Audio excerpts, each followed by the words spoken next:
Bienvenue dans Invested Academy, le podcast dédié à celles et à ceux qui veulent devenir conseillers en gestion de patrimoine, réussir leur reconversion et développer leur activité. Dans chaque épisode, je te partage des conseils pratiques et des retours d'expérience pour exercer ce métier passionnant et en vivre durablement. Je suis Cyril, fondateur d'Invested.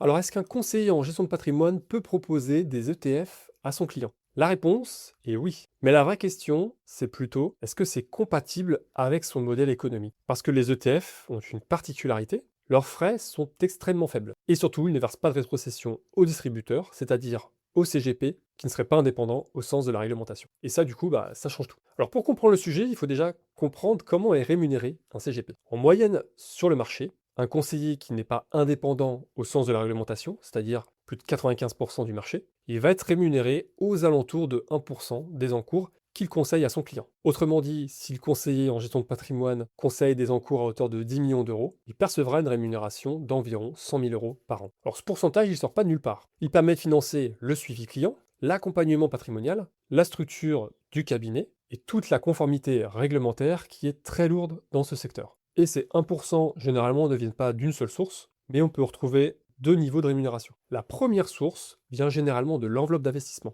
Par exemple, une assurance vie, un plan d'épargne retraite, un contrat de capitalisation, un PEA ou un compte titre. Ces enveloppes ont des frais de gestion ou des frais de garde. Une partie de ces frais sont conservés par l'assureur ou par la banque pour financer ses frais généraux, et une partie va être rétrocédée au conseiller. Donc, même si le conseiller ne choisissait que des ETF, il toucherait quand même une partie de ses frais. Mais cela ne représente qu'une partie de la rémunération totale. La deuxième source, ce sont les fonds. La deuxième source de rémunération vient des fonds d'investissement eux-mêmes contenus dans ces enveloppes. Quand un conseiller sélectionne des fonds en gestion active, ces fonds vont avoir des frais de gestion pour rémunérer les salariés et le fonctionnement de la société de gestion. Mais aussi, une partie de ces frais est utilisée pour rémunérer le distributeur qui a procédé au conseil auprès de son client. C'est ce qu'on appelle la rétrocession financière. Et c'est la combinaison de ces deux sources, à savoir les frais de l'enveloppe et les frais des fonds, qui permet d'atteindre environ 1% de la rémunération annuelle sur les encours. Alors les ETF, ils fonctionnent différemment. Les frais sont très faibles et surtout, ils ne versent aucune rétrocession aux distributeurs. Donc si un conseiller ne travaille qu'avec des ETF, il perd toute la partie de rémunération liée au fonds.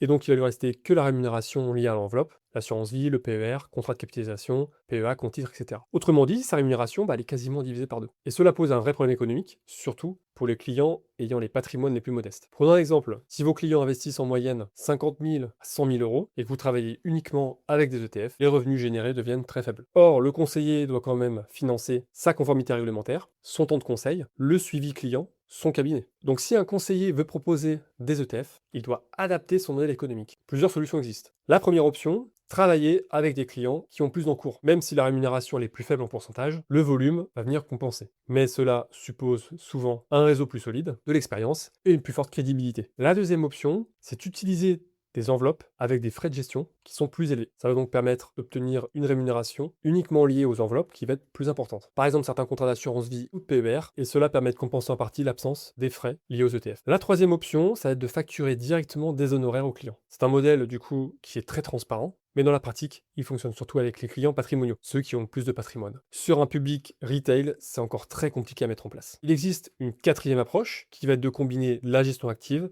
avec des ETF. Alors les ETF, ils peuvent être très pertinents sur des marchés très efficients, comme les grandes capitalisations américaines ou certains indices mondiaux. Mais sur d'autres segments, comme par exemple les marchés émergents ou certaines stratégies spécialisées, la gestion active a davantage apporté de la valeur. Et elle permet aussi de maintenir un modèle économique viable pour le conseiller et lui permettre de mieux accompagner son client dans la durée grâce tout simplement à une meilleure rémunération. Donc oui, un conseiller peut parfaitement proposer des ETF à ses clients, mais il doit comprendre une chose, les ETF changent complètement l'équilibre économique de son activité, parce qu'ils vont supprimer une partie importante de sa rémunération qui va être liée au fonds. Donc la vraie question, ce n'est pas ETF ou pas ETF, la vraie question, c'est plutôt quel modèle économique permet de continuer à fournir un conseil de qualité dans la durée.